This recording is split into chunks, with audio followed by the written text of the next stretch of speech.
Bueno, buenas tardes. Nos estuvimos saludando recién, pero cumplimos la formalidad. Mi nombre es Javier Villa. Si no me conocen, hago toda la parte de la presentación formal. Soy licenciado en psicología, psicólogo del deporte. Ya hace 18 años que trabajo puntualmente en rugby y este es mi cuarto año trabajando en la parte de alto rendimiento en la Unión Argentina de Rugby. Aparte soy docente en la Universidad de Buenos Aires, estoy dentro de lo que es la cátedra de Psicología del Deporte, coordino la diplomatura de Psicología del Deporte en la UBA también, y ahí en la cátedra tenemos un grupo de investigación donde nosotros lo que tratamos de hacer siempre es buscar evidencia que sustente cada una de las cosas que nosotros podemos decir o transmitir. O sea, queremos tratar de que el conocimiento que usamos tenga un respaldo y podamos decir, esto decimos que sirve por algo, ¿bien? Así que yo cuando hablo desde algún lugar trato de hablar desde ese lugar específico. Sé que soy un poquito insoportable porque por ahí me preguntan algo esperando que yo les dé mi opinión y yo enseguida digo, mirá, no tengo evidencia y no te digo mucho más y sé que es medio antipático eso, pero la verdad que aprendí particularmente no cuando estudiaba psicología en la carrera, sino durante el ejercicio, que la psicología tiene un gran problema, que es que entre los propios colegas no terminamos de ponernos de acuerdo en cuál es el objeto de estudio y hay enfoques científicos y enfoques no científicos. Entonces, la verdad que a veces también la gente termina descreyendo un poco de lo que es la labor del psicólogo y todos nos creemos un poquito psicólogos. Bueno, yo trabajo dentro de un enfoque científico de la psicología, ¿bien? Así que, nada, por eso insisto mucho con lo de la búsqueda de evidencia. Con esto que les acabo de decir, y sin mucho más preámbulo, lo primero que quiero saber es qué creen ustedes que hace un psicólogo del deporte y quiero también saber qué esperan de esta actividad puntualmente, rápido. ¿Qué hace un psicólogo del deporte? ¿Cómo? Escucha, dice uno, contención, dice el otro. Da herramientas para el partido. O sea, yo en cada una de las cosas que dijeron debería hacer doble clic para entender qué significa para ustedes dar herramientas, qué significa para ustedes contener, pero voy a seguir. ¿Qué otra cosa creen que hace el psicólogo del deporte? Manejo de emociones, trabaja emociones. ¿Cómo? Ok. ¿En qué diferencia eso el estudiar la conducta de un preparador físico, por ejemplo? Que también trabaja sobre la conducta. ¿Qué cosas son diferentes? ¿Lo saben? ¿Eh? ¿Qué puedo yo suponer a partir de que el jugador mire para abajo o para arriba? Ahí está. Bien. Ya me dieron información suficiente. Todas las ideas que tenemos acerca del psicólogo, de hecho, en la facultad, cuando doy clases, una de las primeras cosas que les pregunto a los alumnos que no saben nada de psicología del deporte, y más en la facultad de psicología en la UBA, que por ahí es mucho más psicoanálisis y no tienen casi contacto los estudiantes con lo que es el deporte, les digo, representen una imagen de un psicólogo. Generalmente lo hacen en el consultorio, con camisita, pantalón y demás. Psicólogo del deporte, como parte de una disciplina aplicada de la psicología, no va a hacer lo que ustedes suponen que hace. ¿Bien? El psicólogo del deporte sí escucha y contiene, sí estudia la conducta, y yo me voy a quedar más con esa definición. Estudio científico del comportamiento en el contexto del deporte. Es decir, deportista, entrenador, padres, dirigentes, público, todas las personas que estén involucradas en el contexto del deporte son pasibles de ser estudiadas por la psicología del deporte. Y cuando hablamos de comportamiento, hablamos de todo lo que hace un organismo viviente. Y yo les pregunto, ¿pensar es conducta?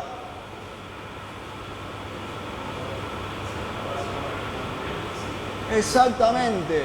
Si yo me quedo pensado acá, negro, preguntame qué estoy haciendo. Estoy pensando, es decir, estoy haciendo. Lo que pasa es que el pensamiento es una conducta que no es directamente observable, como por ejemplo, tirar la pelota en el line out. Ustedes como entrenadores deberían poder basar sus inferencias en el comportamiento directamente observable. ¿Y qué es lo que nos gusta hacer mucho a los entrenadores? Suponer que tiró mal la pelota porque estaba nervioso, porque estaba ansioso. Suponer que mis jugadores tienen que hablar más porque es importante que hablen. O suponer que tienen que trabajar lo emocional. Y en la bolsa de emociones metemos de todo. Yo les voy a venir a decir todo lo contrario. Bien, y se lo digo con fundamento científico. No nos quedemos con la foto de la conducta, sino con la función. Eso es importantísimo para nosotros desde la parte de la psicología del deporte. No me interesa tanto esa fotito, sino el qué función está cumpliendo lo que hace. Cuando un jugador respira antes de patear un penal a los palos, todos decimos, no, lo hace para tranquilizarse. Yo tendría que saber, che, ¿por qué respirás antes? ¿Qué buscas? Busco calmarme. Perfecto. Ayer a los jugadores de M16 les preguntaba un poco el tema de las rutinas y justo uno de los pateadores le digo, bueno, ¿vos qué haces? Me cuenta todo y le digo, ¿para qué lo haces? Porque se lo enseñaron a hacer. Le dijeron que lo haga. Y eso trae como consecuencia que esté más tranquilo, pero no tenía una función específica. Entonces, los psicólogos del deporte, por lo menos el enfoque científico, deberíamos promover, tener cuidado con ese tipo de intervenciones de ahora todos respiren, ahora todos miren al techo, ahora todos escríbanse una palabra acá. ¿Esas cosas sirven? Sí, pero necesitas un entrenamiento, una asociación estímulo-respuesta y un montón de cosas que tienen que suceder. Entonces, estoy desmitificando algunas cosas respecto del rol del psicólogo del deporte. Creo que ninguno habló de lo que puede hacer el psicólogo del deporte sobre el entrenador. Y a mí me gustaba más decir qué le puede aportar a la tarea del entrenador, no qué voy a hacer yo con vos. Yo no tengo el poder absoluto, no soy un todo que observa y que tiene la razón. Siempre digo, el jefe es el entrenador. Ustedes saben un montón de psicología, aunque no la puedan definir, aunque no le puedan poner el nombre a las herramientas que usan, pero ustedes usan un montón de herramientas psicológicas. Eso no los convierte en psicólogos y no deberían meterse en intervenciones que son específicas del rol de un psicólogo, por un tema de ejercicio profesional, claramente. Pero ustedes usan un montón de herramientas. Entonces yo la verdad que lo que me enseñaron y lo que promuevo es que cuando voy a trabajar con entrenadores, no me pongo a decirle, deberías hacer esto, deberías hacer aquello, deberías hacer lo otro. Me pongo a ver qué herramientas tiene y cómo las utiliza y en todo caso le ayudo a ponerle nombres a eso. Ejemplos concretos, y acá me gusta usarte negro por la experiencia que tenemos juntos, pero digo, hacían un montón de cosas en Conecta, metodología de enseñanza. Cuando nos pusimos a hablar, ¿qué fue lo único que hice? Ponerle nombre a lo que estaban haciendo. Nada más que eso, es ordenar un poquito y decir, che, mirá, hacen todo lo que están haciendo está bien. Simplemente, bueno, a esto se lo llama reforzador o no se metan con ese nombre y usen este otro. Y es lo mismo que trato de hacer con cualquier entrenador. Lo que yo también ya aprendí y se sabe y está estudiado, que al entrenador tampoco le gusta que venga alguien de afuera y le diga, esto hacelo así, esto hacelo así. Porque los que saben son ustedes. Y una cuestión fundamental que tiene que tener o lograr el psicólogo del deporte es una buena alianza de trabajo con el entrenador, porque el entrenador es el que te va a abrir o cerrar las puertas. Entonces hay que ser muy cuidadosos a la hora de empezar a establecer contacto y contrato con ustedes para ver hacia dónde va la intervención. Y a mí muchas veces me han dicho, trabajá con los jugadores, no conmigo. Y hubo un entrenador que particularmente, cuando me llaman para trabajar en ese club, me dijo, yo te voy a usar como una voz de consulta casi permanente, y terminaba los partidos y él lo primero que hacía después del cierre era irse al otro costado de la cancha y hablaba conmigo. Yo no le decía qué hacer, no le decía los jugadores jugaron bien o jugaron mal por esto, era escucharlo y tratar de ayudar a ordenar sus ideas porque era lo que él necesitaba. Y él sabía cuál era uno de sus mayores déficits, que tenía que ver con la regulación emocional, y empezó a tomar herramientas desde ese lugar. Entonces, con esto que les quiero decir, cuando vayan a buscar un profesional, sepan qué buscar. Cuando reciben una propuesta es, ok, ¿y esto pero a mí para qué me va a servir? Por más linda que sea la propuesta. Porque ustedes, cuando trabajan con un preparador físico, estoy seguro que saben mucho más que pedirle que a un psicólogo. Lo mismo a un nutricionista. Entonces, para que la intervención sea buena para ustedes y para sus jugadores, que es responsabilidad de ustedes cuidarlos, sepan qué intervenciones elegir y para qué. Eso me parece fundamental como primera aclaración. Ahora, ¿qué esperaban recibir en esta charla? ¿Qué esperaban recibir? Vine porque, ¿no? ¿Qué esperaban recibir? Viene Javier Villa, psicólogo del deporte, trabaja en la UAR.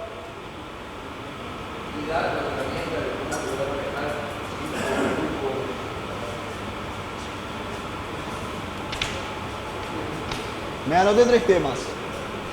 ¿Quiénes entrenan plantel superior? Levanten la mano los que entrenan plantel superior. Juveniles, infantiles,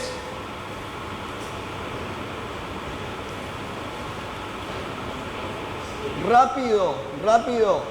Infantiles se queda acá, juveniles acá, plantel superior acá. Rápido, ya, dale, rápido, rápido, rápido.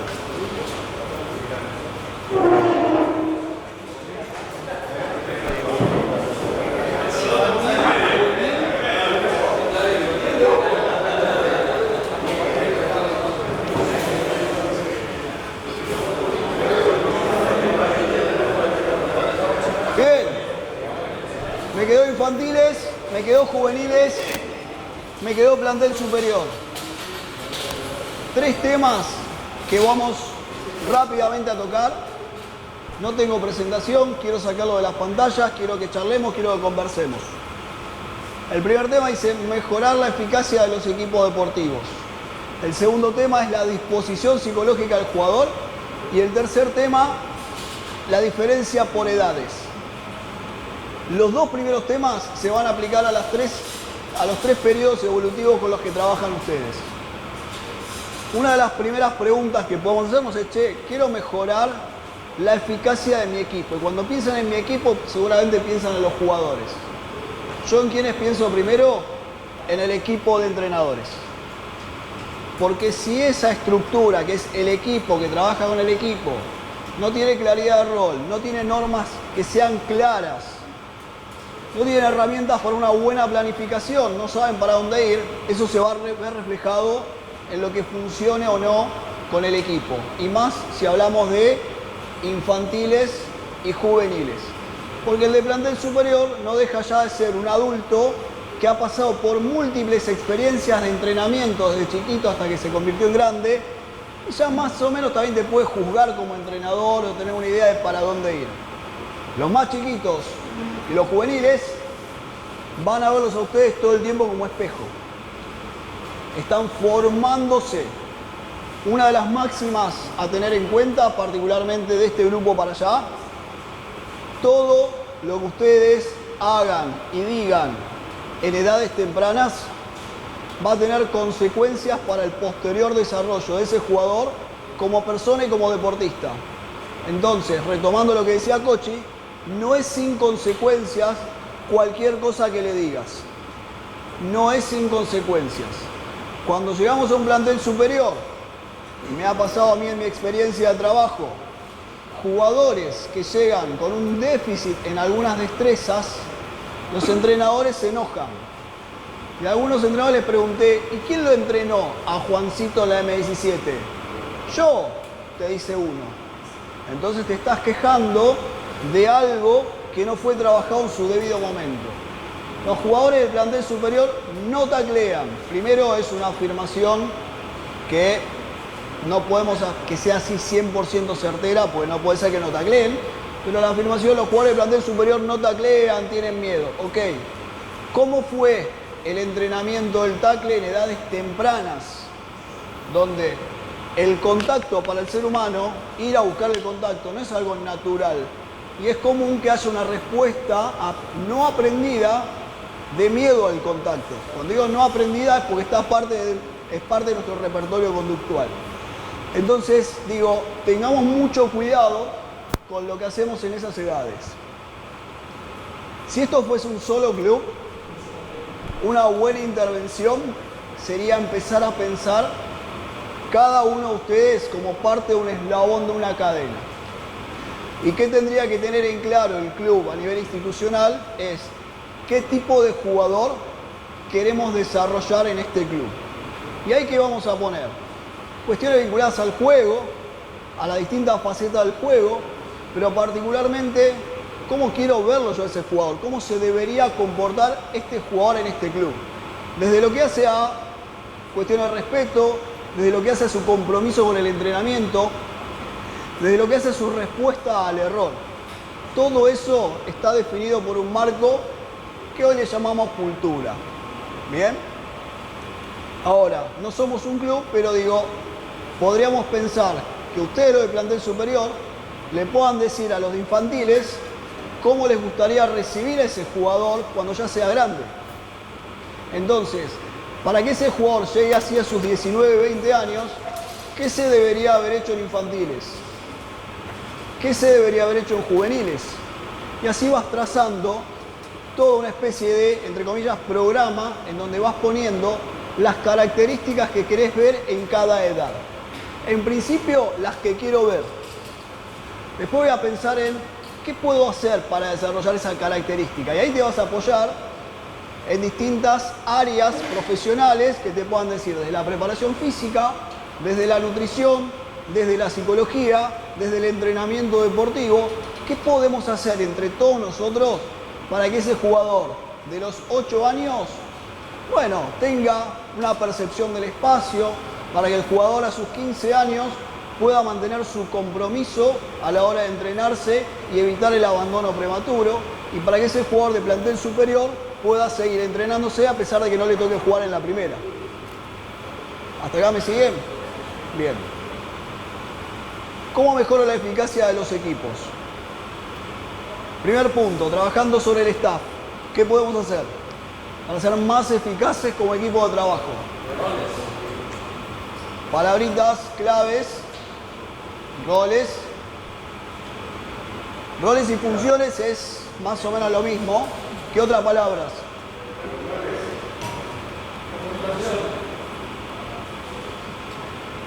Comunicación, dijeron coordinación. Objetivos.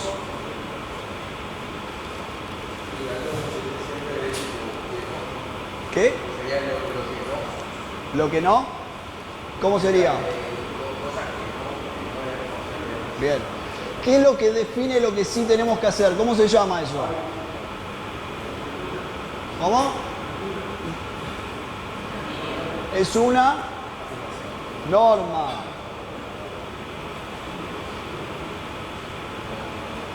Las normas no son nada más ni nada menos que pautas de comportamiento.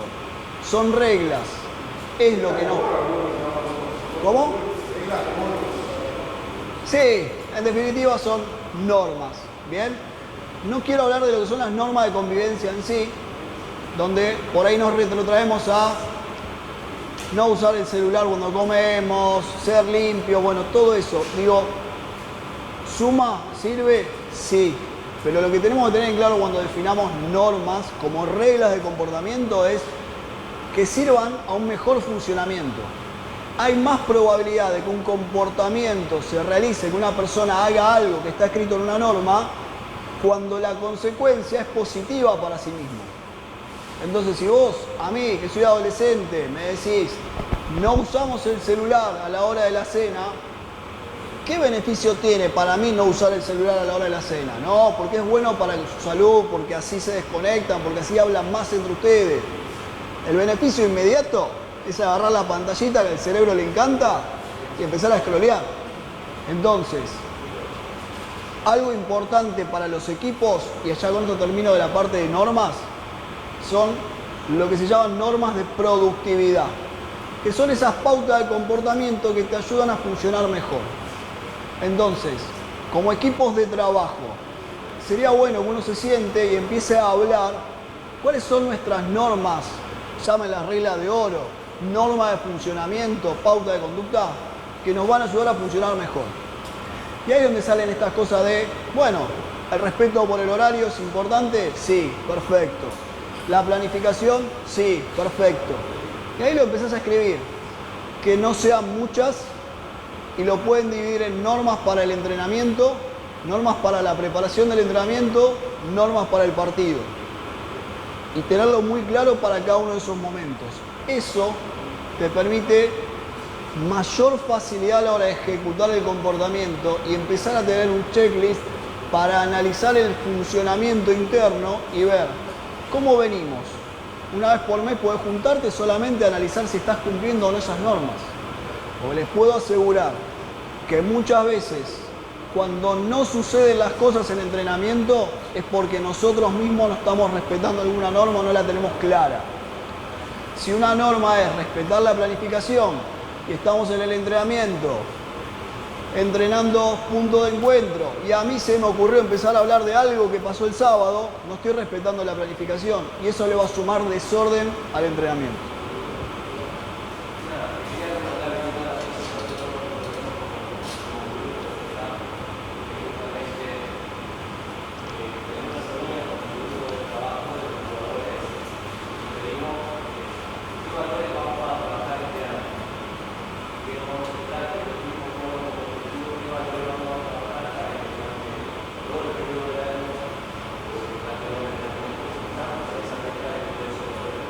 Bien. Esos valores le ponen un nombre, por ejemplo, respeto.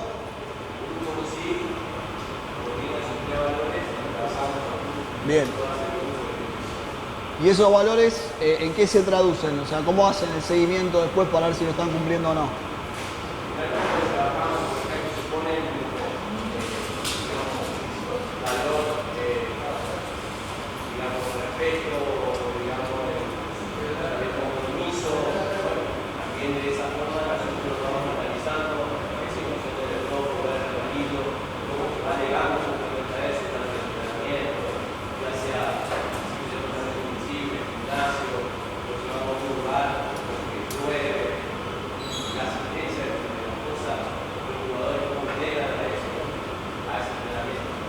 ¿Y ustedes se detienen a identificar qué cosas significan respeto? Pero identifican comportamientos asociados al respeto, pero trabajan, le dicen, jugadores, quiero que ustedes hagan un listado de lo que significa respeto. Pero pará, lo hacen, pero ellos hacen ese listado que te digo o no. Bueno, eso es importante.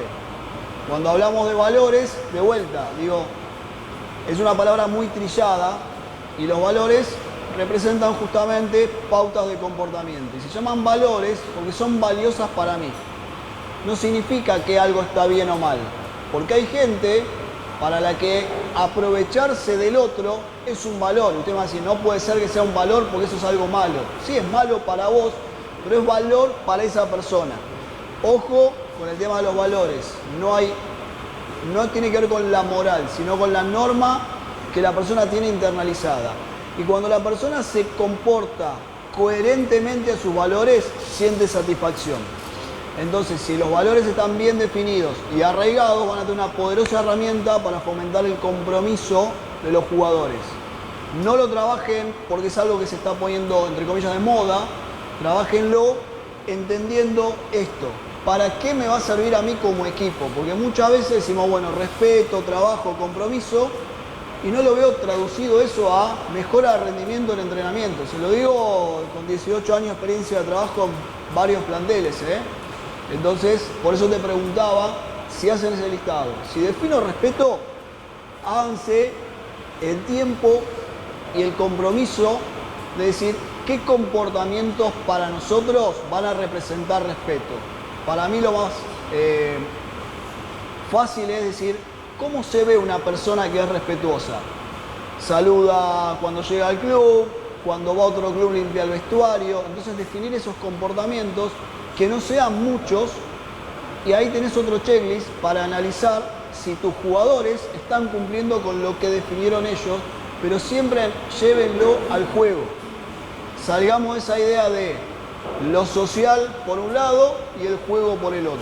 No, si tomaron tiempo de trabajar valores, llévenlos todo el tiempo a acciones de entrenamiento y de partido. ¿En qué se puede ver el respeto en el partido? Bueno, quizás se puede ver en que no le hablo al árbitro, en que cumplo mi rol, en que respeto el plan de juego. Entonces ahí en la semana, cuando hagas el análisis del partido, dirás, che, ¿cumplimos con el respeto? Y no, porque dijimos que íbamos a jugar pateando al fondo y no lo hicimos. ¿Sí? Bien. Normas. Más allá de la comunicación, más allá de coordinar objetivos y demás, hay una formulita muy fácil para trabajar en los equipos deportivos, que es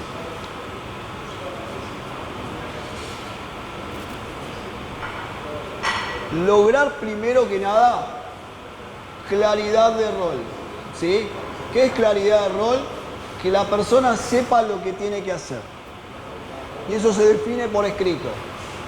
Que no haya superposición ni ambigüedad de rol. En los clubes pasa muchas veces que el voluntariado, el voluntarismo nos lleva a decir, yo estoy para entrenar a menores de 17. Pero por ahí va un día entrenamiento y otro día no va. O va a todos los entrenamientos, pero un día se encarga del line, otro día hace la defensa. No, pará. Está buenísimo. Me encanta que te sumes.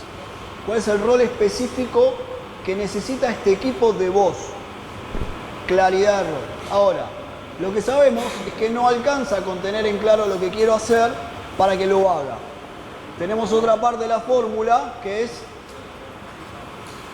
no lo van a leer, apreciación de rol. ¿Qué significa la apreciación?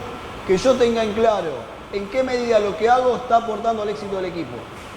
Porque ahí viene otro gran reforzador. Viste que hay roles que por ahí no queda muy claro en qué están sumando para que el equipo sea exitoso. Son los que por ahí no salimos en la foto. Entonces eso a veces hace que digas, che, sí tengo claro que tengo que hacer, pero quiero reconocimiento, quiero ser parte del logro. Entonces, más allá de la visibilidad del rol, que la persona sepa que está aportando al éxito del equipo. Después eso vamos a sumarle cosas de reconocerle al otro. Che, qué bueno lo que hiciste hoy, me gustó esto que aportaste en el entrenamiento. Ese espacio entre ustedes sería bueno que suceda. No porque nos gusta tirarnos flores, sino porque esos reforzadores nos están marcando que algunos comportamientos son adecuados, son eficaces y demás. Claridad, apreciación, y eso aumenta la probabilidad de que la persona acepte el rol. Y si la persona lo acepta, hay más probabilidad de que lo ejecute.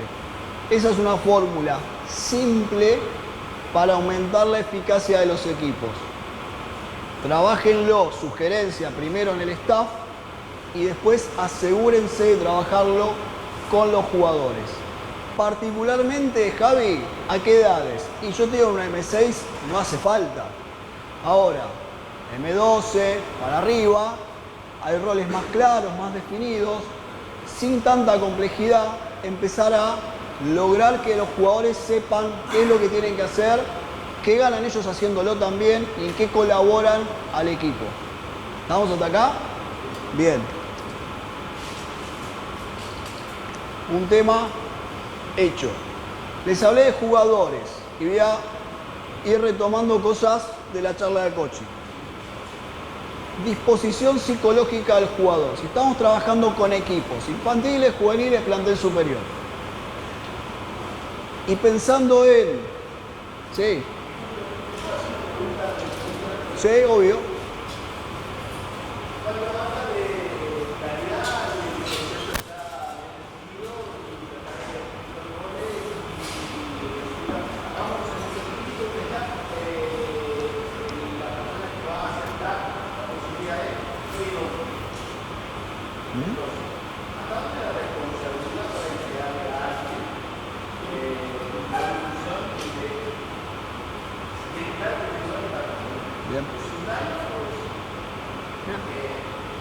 Es una pregunta totalmente válida.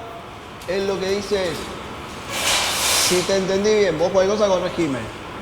Tengo claro el rol, pero no tengo las competencias necesarias. Entonces, ¿lo pongo en ese rol o no lo pongo en ese rol? Mirá, la respuesta desde lo organizacional y lo que nos dice la psicología es los roles deberían cumplir, las personas que ocupen determinados roles deberían tener ciertas competencias. Por eso hay perfiles por puestos.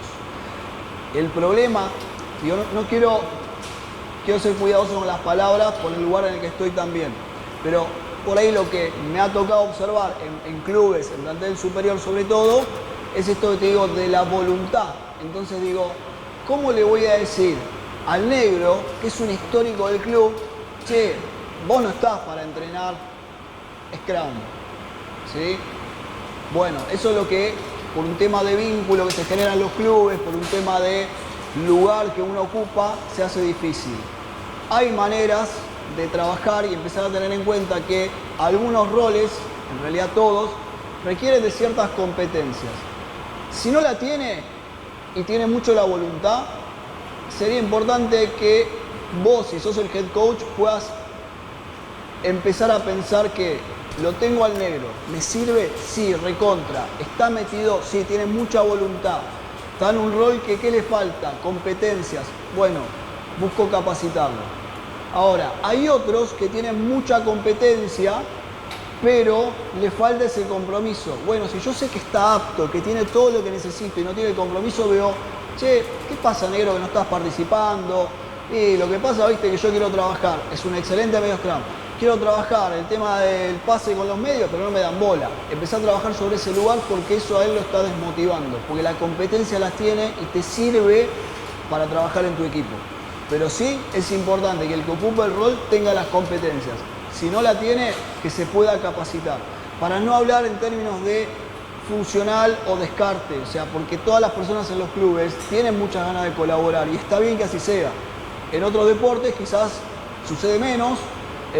Y sobre todo en los deportes en los que las personas están rentadas, es yo busco a la persona capacitada.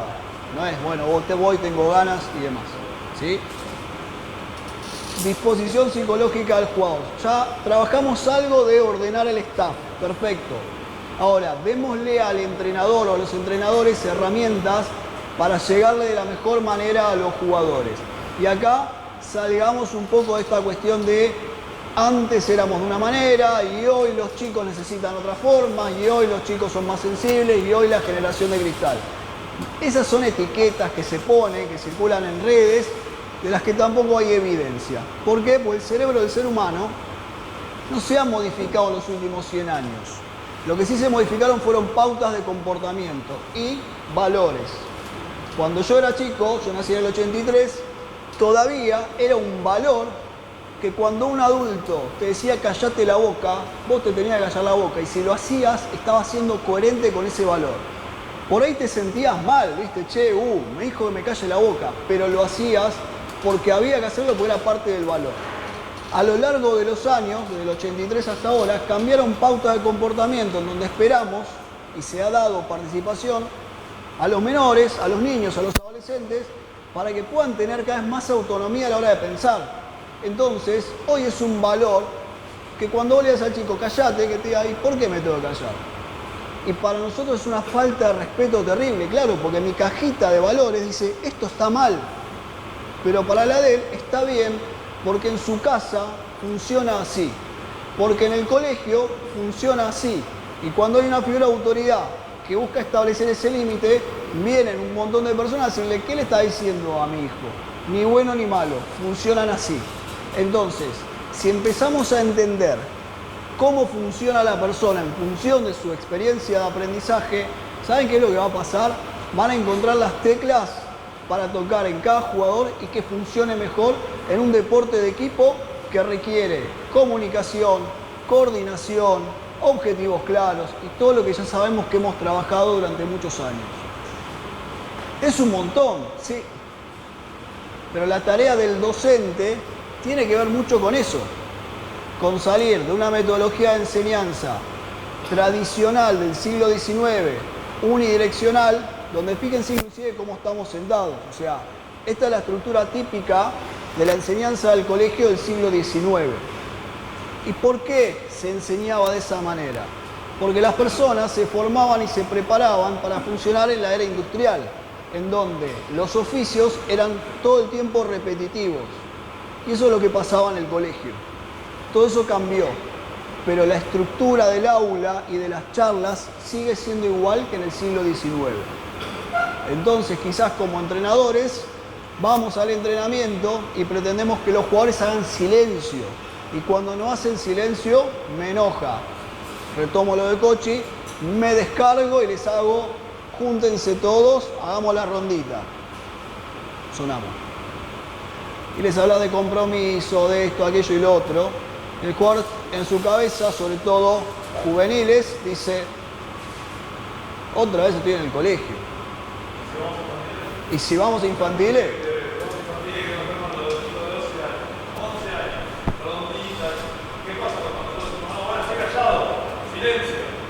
se van para cualquier lado y tienen menos capacidad, por el momento evolutivo en el que están, de entender la regla de tenemos que callarnos.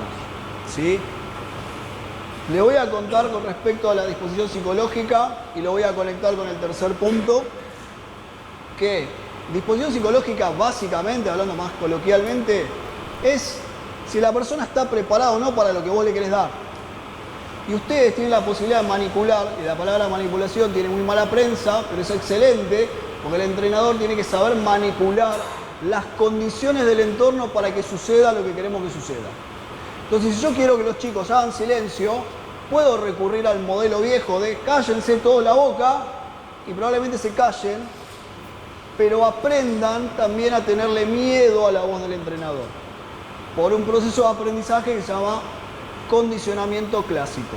No me voy a meter en eso, pero inevitablemente viene el entrenador y me dice, cállate la boca, y yo me callo, aprendí a callarme la boca cuando me lo dice, pero inevitablemente, como eso me generó miedo, empiezo a asociar la palabra y la figura del entrenador al miedo. Entonces cada vez que lo veo digo, y me agarra miedo. ¿Qué pasa cuando el jugador tiene miedo? Deja de hacer. Y cuando deja de hacer, el entrenador se enoja más con el jugador. Y entramos en un ciclo que no nos sirve para nada. Para mí, tiene menos chance de aprender lo que queremos.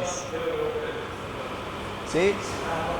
Se cierran las puertas. Ahora, yo me pongo al lado de ustedes, soy empático y compasivo. Y ustedes también vienen de una jornada de trabajo larga, con lo cual la disposición psicológica de ustedes para ser más tolerantes a el ruido que se generó en el entrenamiento es menor. Si vienen de poca cantidad de sueño o calidad, es todo un día de trabajo. Llegan al club y el que está como coordinador, director deportivo, lo que sea, te dice, che, la planificación, te está sumando otra carga de estrés. Cuando vienen los chicos y dicen, hola, ¿cómo estás? Vos ya le gritaste 5 veces. A ver, no es real que suceda esto de esta manera, cada vez lo veo menos, pero nuestra paciencia se va a ver alterada por todo eso. ¿Cómo lo conecto con la disposición psicológica del jugador? Seguramente muchos lo hacen y si no, es una buena herramienta. Saber de cada jugador, tomarse el tiempo de conocer cómo es un día habitual en su vida. Bloque de juveniles, jugador de 14 años, arranca su día 6:30 de la mañana, desayuna. ¿Qué desayuna? No, una tostada con un té. ¿Y de ahí qué haces? Me voy al colegio. ¿Cuánto tardas en llegar al colegio? Y más o menos tardo 40, 50 minutos. ¿En qué te vas? En colectivo. Ok. ¿Cuánto tiempo estás en el colegio? Hasta la 1:30. Los días que tengo gimnasia, me quedo en el colegio, almuerzo ahí. ¿Qué almuerzas ahí? Un pebete, jamón y queso. Ok. ¿Y gimnasia qué hora tenés? 3 de la tarde. ¿Y qué haces en esas horas? Y me quedo dando vueltas y demás. ¿A qué hora vas al club? 6:30 de la tarde. ¿Y en qué vas? Me tomo un colectivo. ¿Y cuánto tardás? 50 minutos. Ya me cansé. Ese jugador va a llegar con una disposición psicológica en función de lo que es todo ese día. Entonces, esto no significa que porque el jugador tiene un montón de cosas, alimentó poco o lo que sea, yo tenga que suspender el entrenamiento. Pero lo que sí significa es que si yo tengo mi planificación, vuelvo a esto de punto de encuentro, quiero trabajar esa situación con un jugador más grande. ¿Qué necesito? Que el jugador esté atento, porque si no tiene más probabilidad de lesionarse. ¿Qué necesito? Que el jugador esté activo.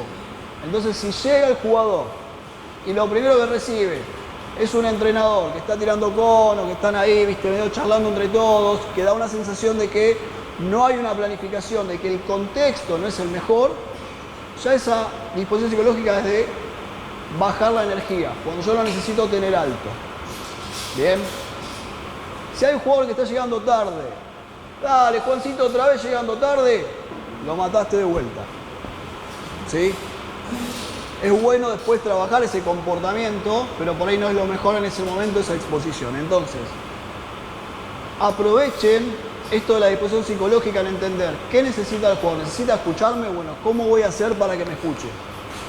No hace falta ponerse la naricita de payaso, pero aprovechen a los profes, pueden iniciar con algo lúdico. Quizás la rondita inicial, yo le digo, los va a llevar a bajarse mucho más. Por eso, en lo que ustedes ven en los entrenamientos, lo que hace el negro es, le dice el objetivo, lo junta. Bueno, ¿cómo están? ¿Quieren jugar? Sí, bueno, pum.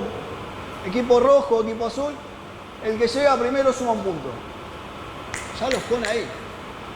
Ahora, se tiene que bancar, sobre todo al inicio, que haya chicos que estén muy perdidos. Pero tenés otros chicos que la cazan enseguida. Les sirve también como primer diagnóstico para ver en dónde están. Pero se tiene que bancar que las cosas sean desordenadas. ¿Por qué se lo banca? Porque sabe dónde quiere llegar. Esa es la realidad. Entonces, la disposición psicológica va a ser clave. Alto nivel de activación, foco atencional estrecho. Probablemente me escuchen poco cuando estén durante un ejercicio de alta intensidad, cuando estén jugando un partido, como decía Cochi, porque fisiológicamente lo que pasa es que el foco atencional se estrecha. Poquita información va a llegar a su cabeza. ¿Sí? Tercer tema. Y acá ya vamos cerrando. El tema del disfrute. Digo que se conecta con lo de la disposición psicológica porque tiene que ver con que hay diferencias por edades. Le dije, estos dos temas aplicables para todos.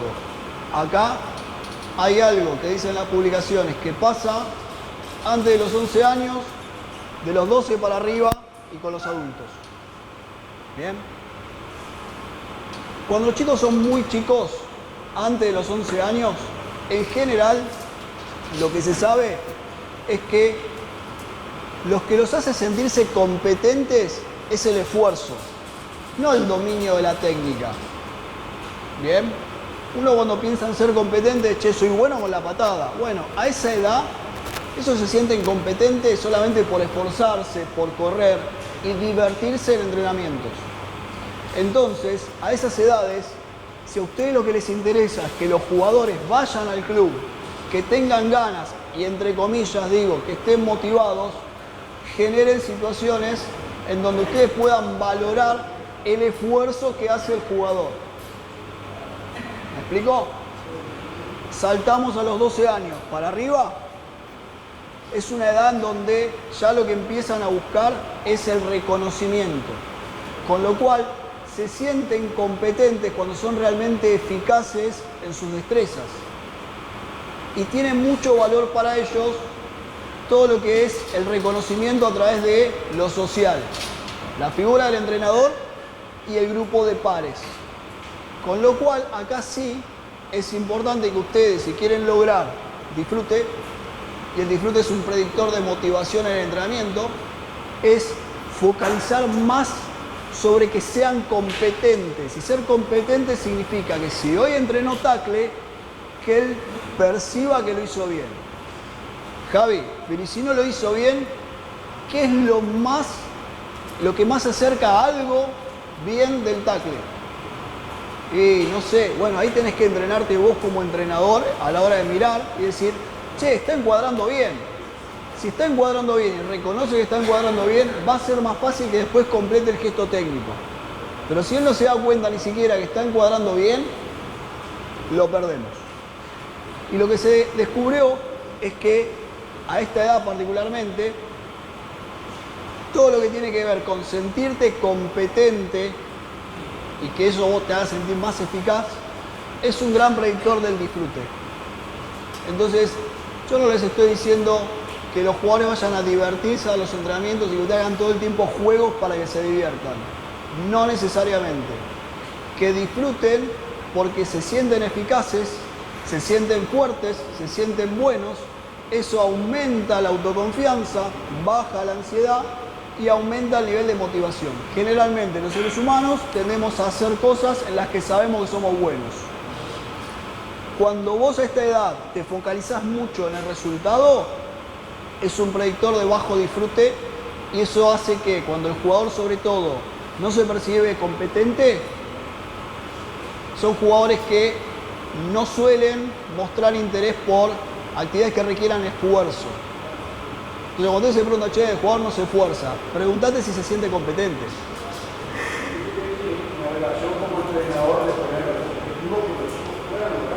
Sí, y voy a hacer una aclaración. ¿Por qué? Bien, los podés desafiar, pero el tema es, yo como entrenador tengo que tener la capacidad para saber si ese objetivo que le estoy planteando realmente es alcanzable o es un desafío. Porque es un problema y tiene que ver con la formación del entrenador. Probablemente un preparador físico que sepa de todo lo que es el desarrollo evolutivo del jugador, entienda que levantar determinado peso a los 15 años es algo esperable. Ahora, levantar más de ese peso ya no es un desafío, ya es algo que no es esperable. Pero eso lo pueden saber las personas que tienen ese conocimiento. La verdad es que los entrenadores por ahí no nos encargamos de estudiar psicología evolutiva y demás, y es lógico. Sería buenísimo que lo podamos tener en nuestro backup de conocimiento, pero no lo tenemos. Entonces digo, ojo, porque quizás es desafiante para vos, pero para el jugador es algo que es excesivo. ¿Se los puede desafiar? Sí, no hay ningún problema, pero tenemos que evaluar eso. ¿Bien? ¿Y qué pasa en plantel superior? Bueno, acá también es cuando se perciben competentes, pero también empieza a tener un papel importante el resultado. Como resumen y cierre de todo esto, mirá qué bien que estoy, y ya te tildé los 3 puntos y les dejo espacio para preguntas si nos quedan esos 10 minutos de preguntas. La realidad es que si vamos a hablar de disfrute, es importante que ustedes orienten el entrenamiento puntualmente al dominio de la destreza, a la competencia en cuanto a ser competentes. ¿Bien? Porque eso, ¿qué es lo que hace?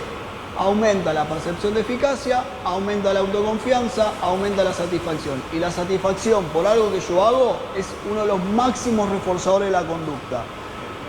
¿Cómo? Hice un buen tackle, lo derribé. Bueno, esa es la satisfacción de haber cumplido con esa tarea. El bronco, que nosotros en alto rendimiento nos pasa que los jugadores le tienen pánico al bronco. ¿Qué puedo disfrutar del bronco?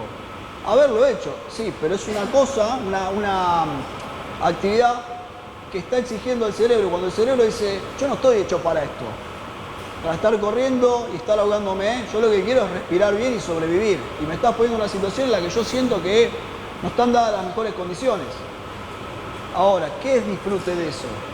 Terminar la competencia, terminar la prueba, ver si yo realmente modifiqué mis parámetros con la medición anterior. Y cuando el jugador no se da cuenta de eso, acá y en esta edad particularmente, juveniles, es importante que el entrenador le devuelva lo que él no está pudiendo ver. Y acá sean sinceros. Porque si el jugador de 10 pases, 9 los hizo mal, y vos le decís, tranquilo que estás muy bien, no estás siendo coherente. Vuelvo a la palabra que decía Cochi, ser coherentes. ¿Bien? Entonces, es importante focalizarse en ese tema puntual. Dale.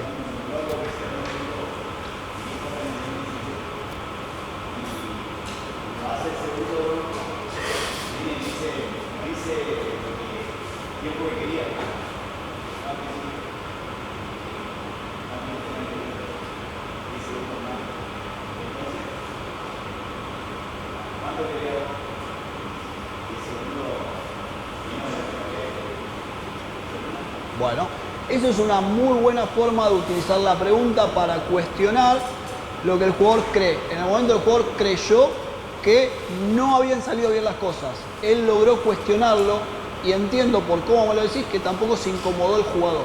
Entonces también cuando usen preguntas les digo, a partir de juveniles hay determinadas maneras de preguntar.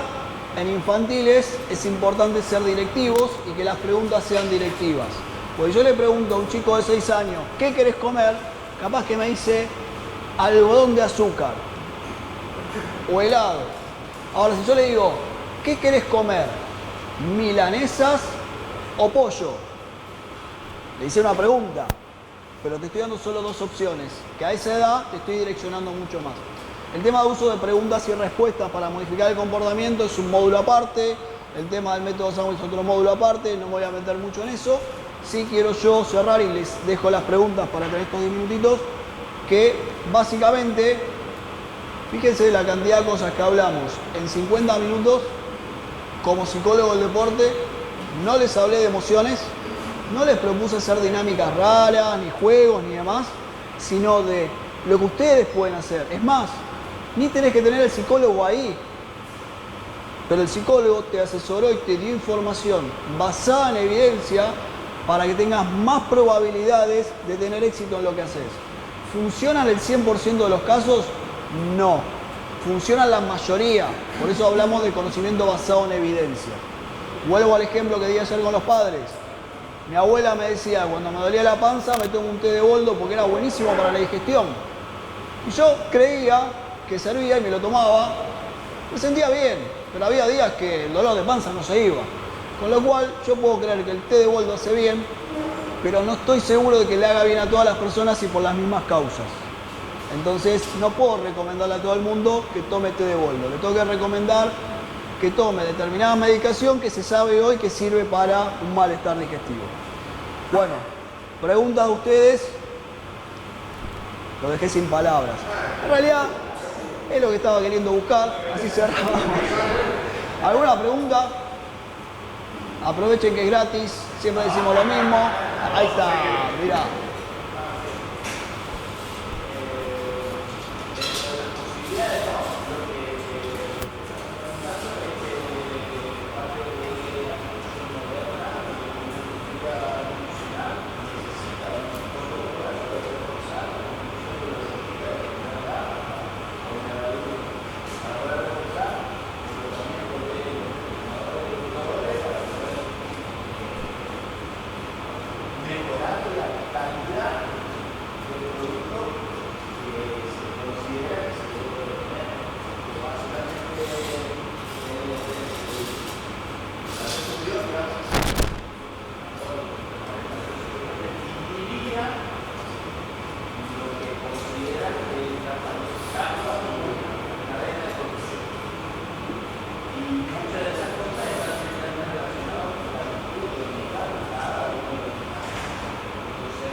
Les digo que no. Primero, hay una parte ahí que, por las dudas que no se haya entendido, en realidad, el que esté hoy en plantel superior no necesariamente es el que tiene que definir cómo se tiene que entrenar al de juveniles. ¿Por qué? Porque es el entrenador que está hoy. ¿Quién lo define? El club. Y para eso es importante que exista en el club las personas que digan, esto es lo que queremos nosotros. Y ahí es donde vienen los aportes que hoy se usa mucho, quizás de profesionales, de gente que tiene más experiencia. Y en un club en el que vengo trabajando hace un tiempo, parte de la propuesta mía fue identificar que el club ya estaba capacitado.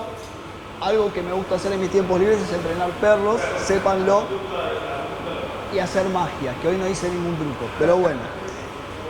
Yo lo que propuse en ese club, y no fue porque se me ocurrió a mí, sino fue a partir del diagnóstico, el club ya estaba capacitado para empezar ellos mismos a coachear a sus propios entrenadores.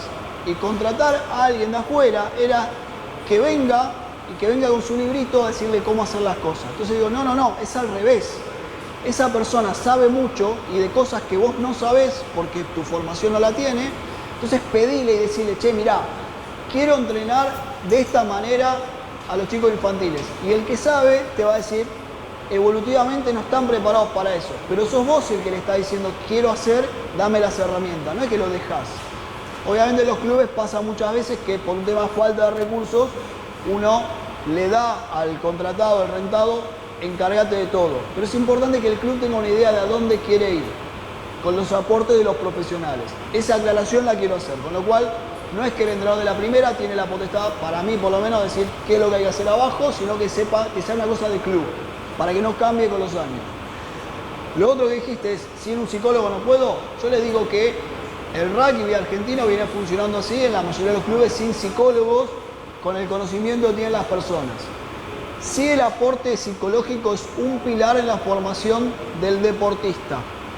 Sí, sería importante que nosotros empecemos a normalizar esta intervención y a entender que de lo psicológico se encarga el psicólogo, de las intervenciones psicológicas puntuales.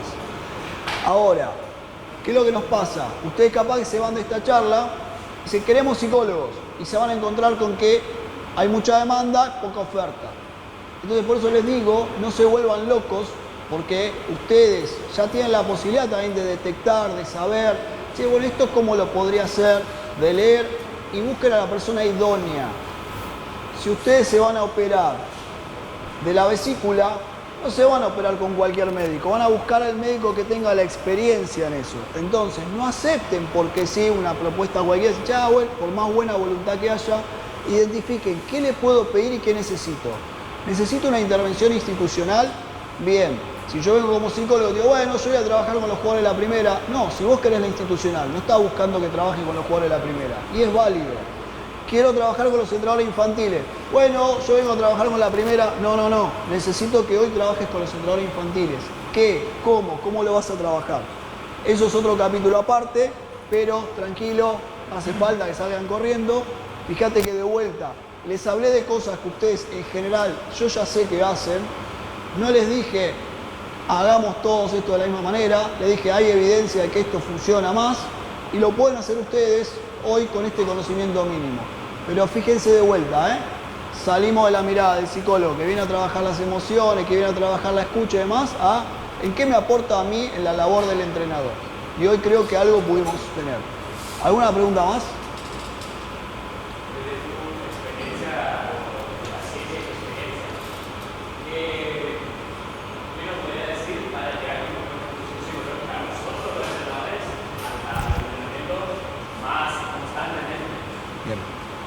Algo que nos saca de todo lo que nos generan los distintos estresores, siempre digo lo mismo, es controlar lo controlable.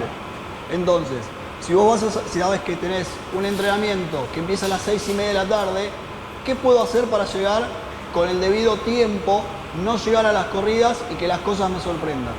Si veo que está nublado y puedo suponer que va a llover, me fijé en el clima, ¿me puedo anticipar a eso en vez de llegar al club y ver qué pasa? Eso te va a empezar a sacar a vos estresores para que puedas estar lo mejor dispuesto a lo que va a venir. Buena planificación, porque la planificación ordena. Donde vos como entrenador no sabes para dónde tenés que ir, volvés a la planificación. Mejor disposición psicológica.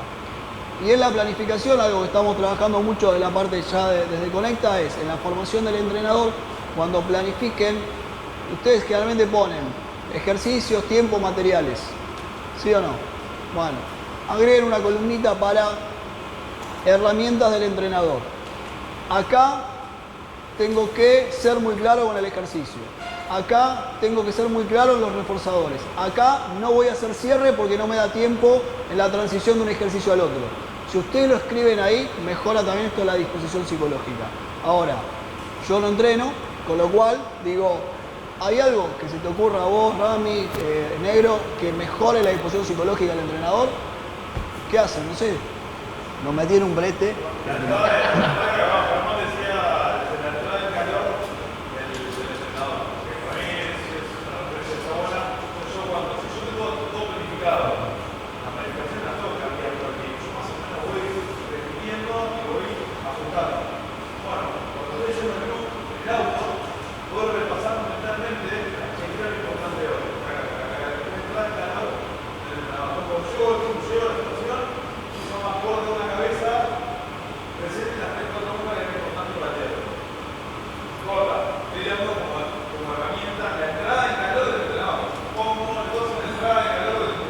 Exactamente.